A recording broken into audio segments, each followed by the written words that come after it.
Jordan, what are your keys to winning tonight for Emerson?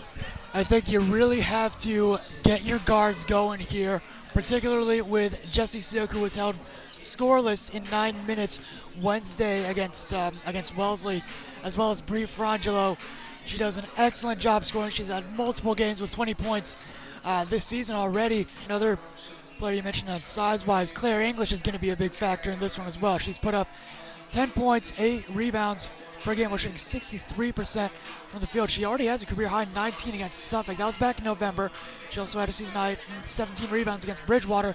She has done an excellent job, and I've heard Coach Bill Gould say about her in the past that she hasn't reached her full potential yet. She hasn't hit that ceiling just yet, so she's learning as a sophomore, and she's been doing an excellent job this season. Nice shot from inside the key. Excellent work there by Bri. Something else to look for with this offense is how they utilize the post, with particularly Levison and English. But wouldn't be surprised if maybe you put O'Meara in one of those actions as well. Absolutely. When it's so hard to open up the offense on your side, and you have a team that's running so well from inside the perimeter with those backdoor cuts, it's so frustrating, and it often puts even more pressure on your offense. How do you settle down as a team? Well, Bri's talked about in the past about this team playing their game and not letting anyone else speed them up, slow them down. So that's going to be key against this Coast Guard team. Just sticking to what you know and what you can do best, and not letting the other team dictate how you want to play. Can't leave her open.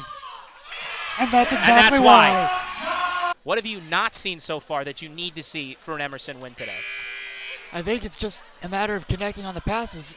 Coast Guard's defense has made it exceptionally tough for the Lions to make the plays that they want to make and make passes they know how to do. Gould imploring his team to hold it for the last possession here. Where are you going here on this play, Jordan? Who do you want to have the ball in their hands? Well, she already has it in her hands right now. Let's see. Frongillo decides against the three, kicks to the corner. Arnold sets her feet, takes the three, misses off the rim. Rebound, 0. That is it. Lions just got to do a better job of taking care of the ball is what it comes down to. And we've seen them before. Just scoring inside the arc has just been critical for Coast Guard, and it really doesn't matter where you try and stop them, because you stop them in one area, they're just going to thrive in another. Frongillo with the bucket. That was made by Claire English. Yes, absolutely. Claire's just been a beast on the boards. A huge reason why the Lions have been able to get those second chance opportunities. And she altered that shot right there, gives the Lions another chance. Frongillo steps up and drains it from downtown. Frongillo off a screen, gets inside, puts it up reverse. She got it again! 36 for Bri Frongillo. 3-point game. Unbelievable.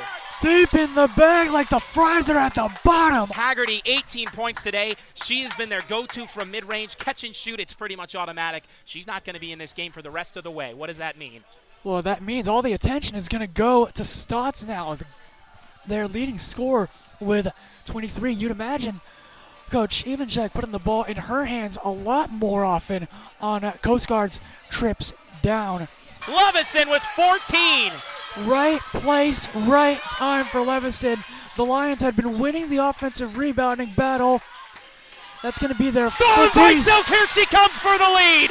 Will they defend it? Peter Ryan there. Silk puts it up, no good, but she'll go to the free throw line with a chance to tie and give Emerson their first lead since the first quarter. And if there was anyone you wanted shooting those free throws, no question, Silk is one of them. She gives Emerson their first lead of the second half. Do you believe in miracles, Jordan? Yes.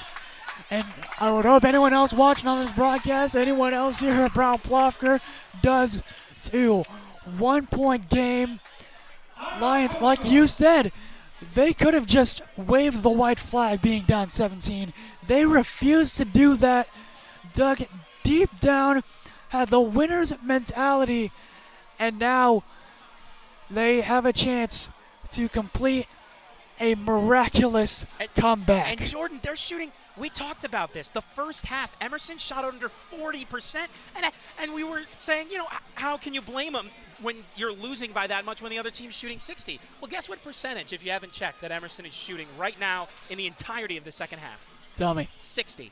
Both teams in the timeout huddle. Jordan, it's a 2-point game. It's been back and forth, high scoring, the exact kind of game you want as a commentator. Maybe not the kind of game you want as a fan, especially if you don't like heart attacks. But Jordan, what are the keys for both sides in this final 20 seconds? Well, for Emerson, it seems pretty simple here. 2 words, no threes. This is a gym that has already seen a miraculous buzzer beater for the win on the men's side a few months ago. Knock on wood, God forbid that happens again. So you got to take care of the ball. What else? For Emerson, just generate an open look. Have your bigs set screens to get your scores wide open. You have to imagine Frongillo is, if not taking the game winner, playing a huge part in creating the opportunity for that last shot. And again, like you said, she has now 12 assists, a career high for her. It doesn't matter if it's a shot or a pass. Frongillo is going to have her fingerprints all over this final play, presumably final play for Emerson. A legacy game for Frongillo. Does she have a buzzer beater in her? Sizing up her defender, goes to her left, floats it up for the game. She got it! She got it! She got it! She got it! Bri Frongillo, 44 at the buzzer. She missed it. Emerson comes back and wins it. 93-91. What a comeback! What a ride! The record, unbelievable! Call them the comeback kids. Insane performance by the Lions. No quit. Never say die. No words describe this game. You couldn't find anything in the dictionary to describe how this played out for the Lions. Unbelievable. This game for the history books on both sides. 1,000 career points on one side, a new school record in the game winner on the other. Stop the presses. This is a game for the ages.